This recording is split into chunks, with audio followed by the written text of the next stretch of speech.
اگر کامیابی چاہتے ہو تو نمازی بن جاؤ، کیونکہ نماز کے بغیر کوئی بھی کامیابی ممکن نہیں۔ نماز مٹی کے انسان کو سونا بنا دیتی ہے۔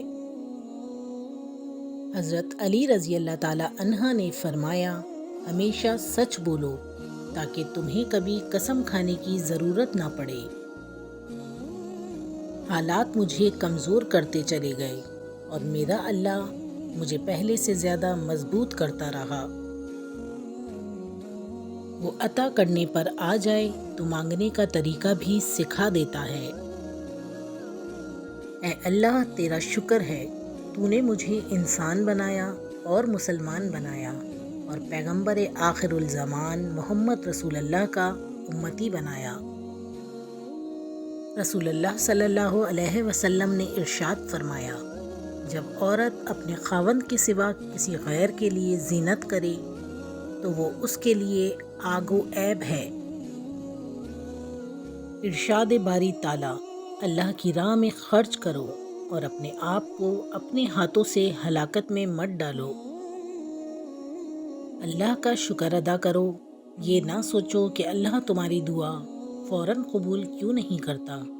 یہ شکر کرو کہ تمہارے گناہوں کی سزا فوراً نہیں دیتا۔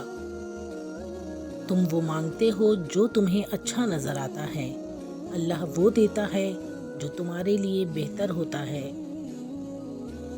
نماز کی تو وہ شان ہے جو روک دیتی ہے طواف کعبہ کو، تو تیرے کاروبار کی کیا اوقات ہے جس کے لیے تو چھوڑ دیتا ہے نماز کو۔ اے میرے اللہ، مجھے ہمیشہ ایسی عزت اور ایسی خوشی سے بچا جو تیری نافرمانی اور تجھے ناراض کرنے سے حاصل ہو، آمین۔ اللہ کی عطاؤں پر الحمدللہ اور اپنی خطاؤں پر استغفر اللہ کہنا اللہ کو بہت پسند ہے۔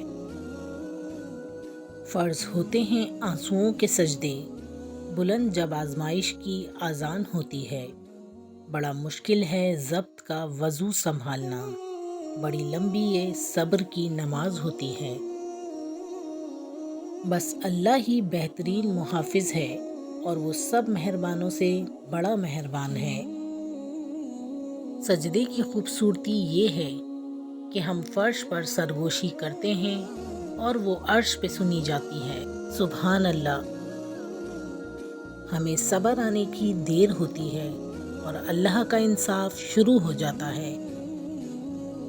صبر، جب زمین تمہیں تنگ لگے تو آسمان کی جانب دیکھنا، نم آنکھوں سے مسکرانا اور کہنا، اچھا تو ایسے راضی، میں بھی ایسے راضی۔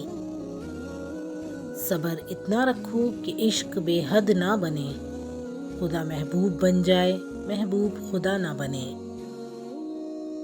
لوگوں کے سامنے مسکراتے رہا کرو اور اللہ کے سامنے رویا کرو، کیونکہ دنیا مسکرانے والوں کو پسند کرتی ہے اور اللہ رونے والوں کو۔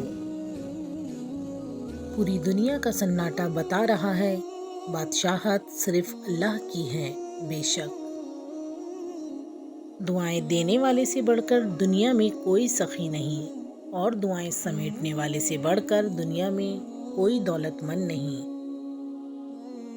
بعض دفعہ کسی کے حالات سن کر اپنے حال پر 1000 بار شکر کرنے کا دل چاہتا ہے۔ ناشکری زوال کا آغاز اور استغفر اللہ سربلندی کا وظیفہ ہے۔ زندگی کی ساری بلندیاں رب کے آگے جھکنے سے ملتی ہیں۔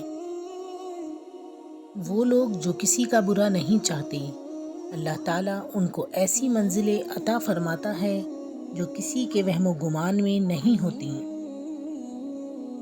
اے بلندیوں کے بادشاہ، اے رب کائنات، ہمارے دل اور ہمارے قدم اپنی رضا کی طرف پھیر دیجیے۔